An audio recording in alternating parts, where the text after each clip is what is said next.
Big TV digital exclusive breaking news చూస్తున్నాం. ఒక భార్య భర్తను చంపిన విధానం చూస్తూ ఉంటే నిజంగా గుబులు పుడుతోంది అనే చెప్పాలి. ఎందుకంటే ఎవ్వరూ ఎక్కడ ఎప్పుడు ఊహించలేనంతగా జరిగినటువంటి స్టోరీ ఇది. దానికి సంబంధించి మనం చూడబోతున్నాము. ఇది ఒక సైకో భార్య స్టోరీ అనే చెప్పాలి.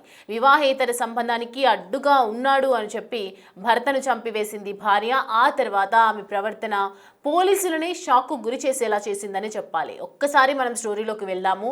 ఒంటరిగా కూర్చొని రాత్రంతా ఫోన్ వీడియోస్ చూస్తూ గడిపింది. గుంటూరు జిల్లా దుగ్గిరాల మండలం చిరువూరులో జరిగింది ఈ దారుణ ఘటన. అండ్ ఉల్లిపాయల వ్యాపారి లోకం శివనాగరాజుకు లక్ష్మీ మాధురితో 2007లో పెళ్లి జరిగింది. 2 పిల్లలు ఉన్నారు.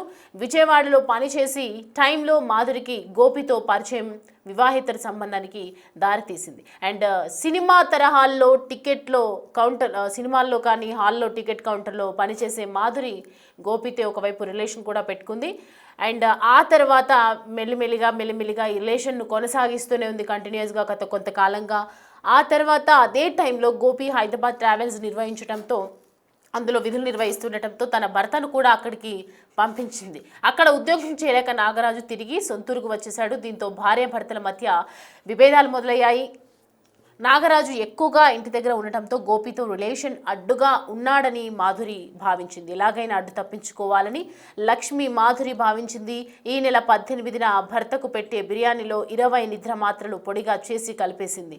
బిర్యానీ తిన్న నాగరాజు కోమాలోకి వెళ్ళిపోయాడు. ఆయన ఆ తర్వాత రాత్రి 11 గంటల సమయంలో ప్రియుడితో కలిసి దిండు అదిమి చంపేశారు.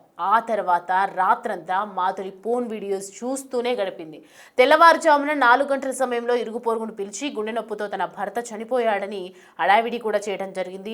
భార్య భర్తల మధ్య వివాదాలు, ఆమె వివాహేతర సంబంధం గురించి తెలిసిన ఇరుగు పొరుగు వారు అనుమానించారు. అరగంటలో మృతదేహాన్ని అంత్యక్రియలకు తరలిస్తారనగా నాగరాజు స్నేహితులు ఇక రావటం జరిగింది. అతని చెవిలో నుంచి రక్తం రావడంతో చెవి వద్ద గాయం కనిపించడం వెంటనే తండ్రితో పోలీసులకు ఫిర్యాదు చేయించారు.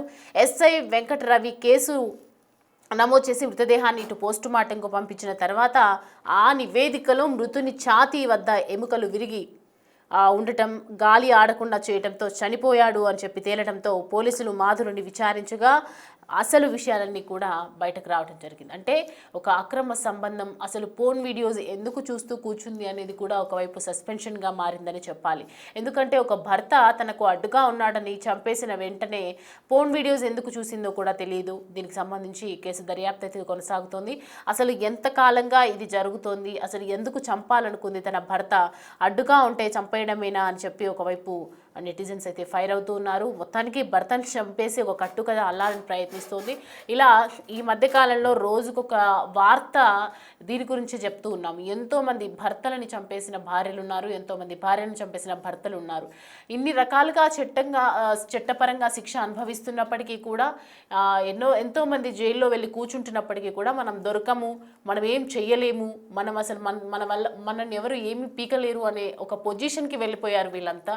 అందుకని ఆ ట్రాన్స్లో ఏం చేస్తున్నాము, చంపేస్తున్నామా, భర్తను చంపేస్తున్నామా, ఒక ప్రాణాన్ని తీస్తే మనకి ఏం జరగదా అనే ఫీలింగ్లో మాత్రం గడుపుతున్నారు అనేది క్లియర్గా రోజు చూస్తుంటే అర్థమవుతుంది.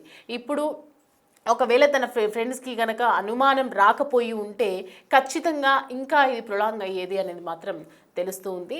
అండ్ ఇవాళ దానికి సంబంధించినటువంటి చూస్తూ ఉన్నాము. వివాహేతర సంబంధం వల్ల ఎన్ని దారుణాలు ఒడిగడుతున్నారు, ఎన్ని దారుణాలకు పాల్పడుతున్నారు అనేది మాత్రం క్లియర్గా అర్థమవుతుందనే చెప్పాలి.